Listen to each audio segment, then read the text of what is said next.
Rigging yourself into position of power is another form of coup. Because obviously the coup is not only the idea of military taking over government. A coup is actually where people extend their limit beyond what constitutionally is being provided for. That one is also a coup. When you rig yourself into an election, it's also a coup. When you rig yourself into an election, it's also a coup. This is a powerful message to all African leaders, including Tinubu. Because obviously the coup is not only the idea of military taking over government. A coup is actually where people extend their limit beyond what constitutionally is being provided for. That one is also a coup. When you rig yourself into an election, it's also a coup. So guys, we all know that Niger has proven to be defiant to all the order coming from ECOWAS.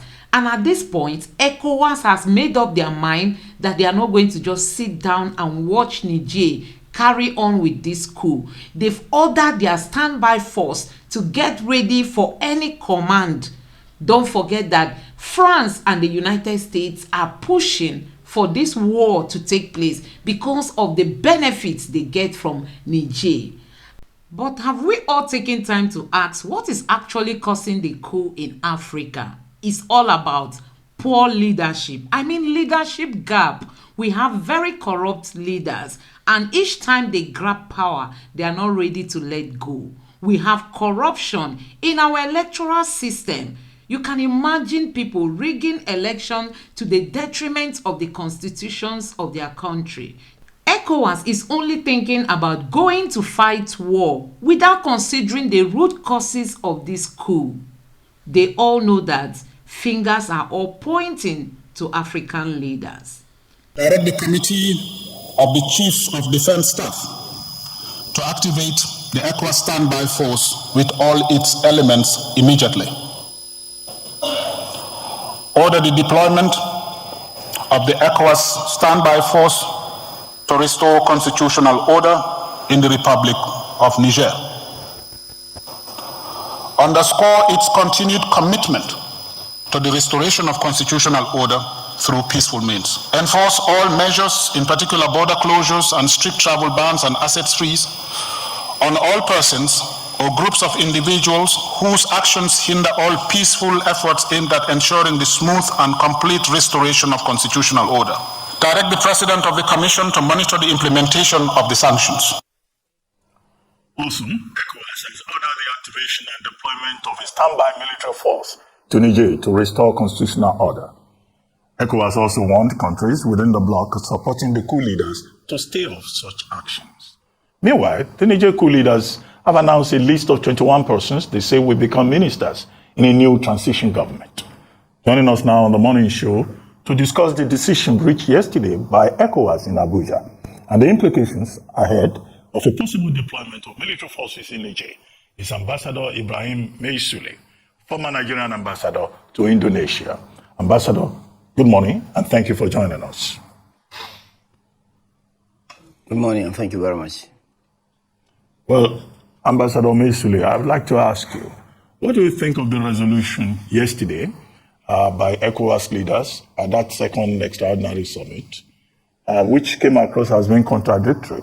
On one hand, they say they are deploying a standby force.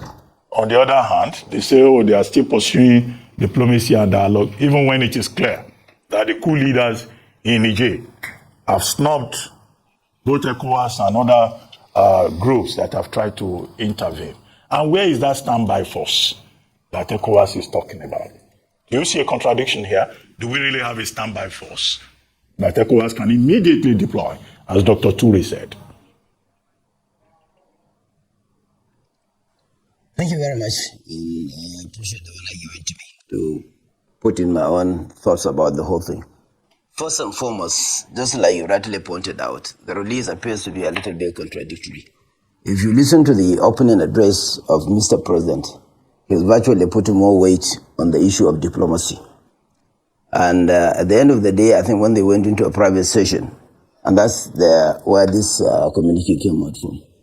And if you listen to the Ivorian president, you could see obviously that he was not addressing us, because he was saying that the war is not between Nigeria and Niger, but it was a decision of ECOWAS.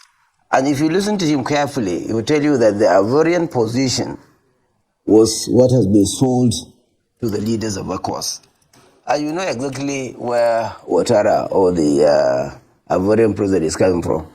If you look at the history of ECOMAC, you could see there has never been a situation where they have been around us or around ECOMAC. Maybe because when we are going to Liberia, they thought Liberia being a British colony, not a French colony, so they don't really care.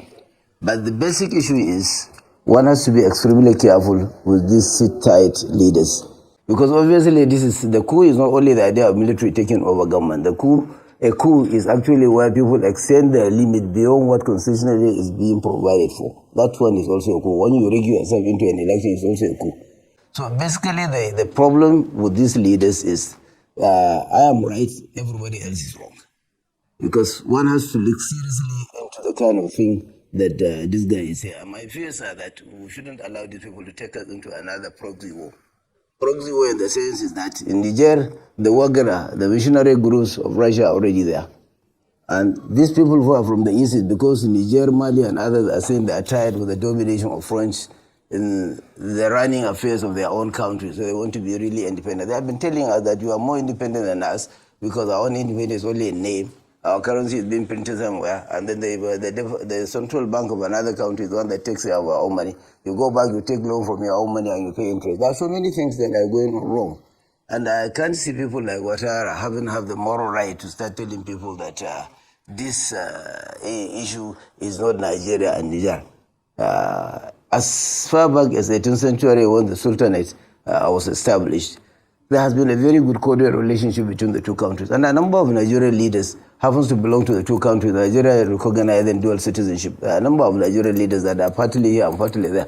So I can't see anybody who is telling us that if there is going to be a war, even if we are not around neighbors, with Niger, one will say it is not a war between us. It is actually a war between us because there are a number of Nigerians that are going to be affected as a result of that war.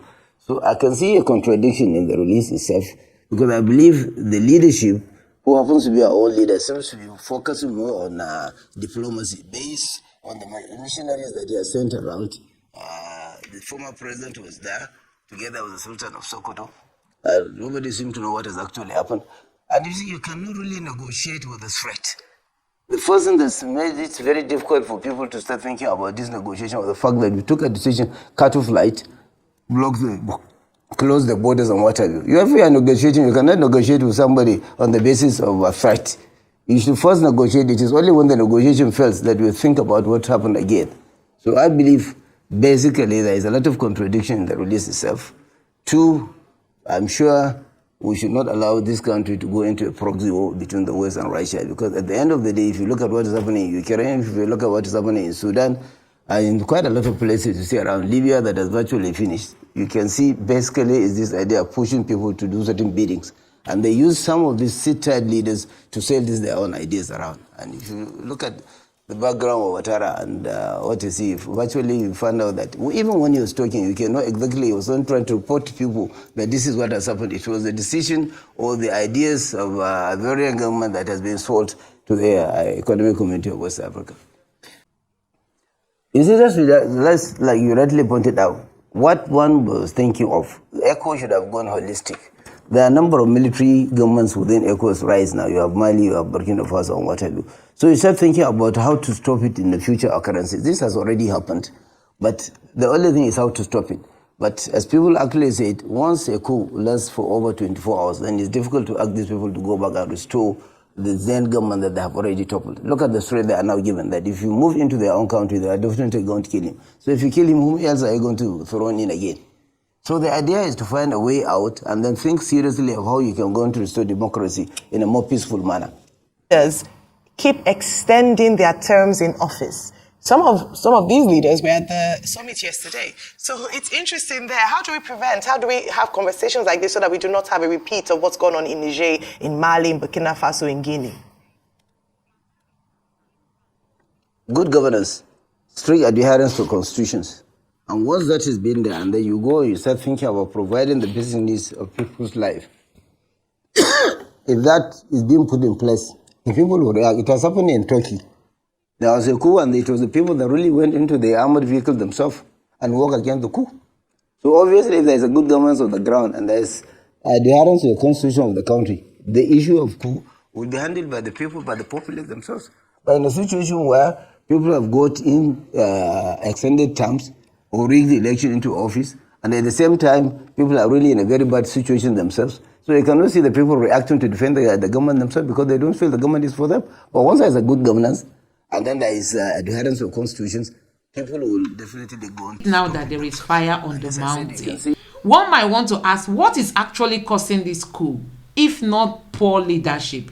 If not for leadership gap that we are having in Africa, honestly, the West has really robbed Africa. And you know, they keep robbing us because we have leaders that they use money to silence, and then they rob the people, leaving Africa very poor. You can see all the benefits France gets from Niger, but Niger remains one of the poorest countries. So guys, let me know what you think in the comment section below. Thank you.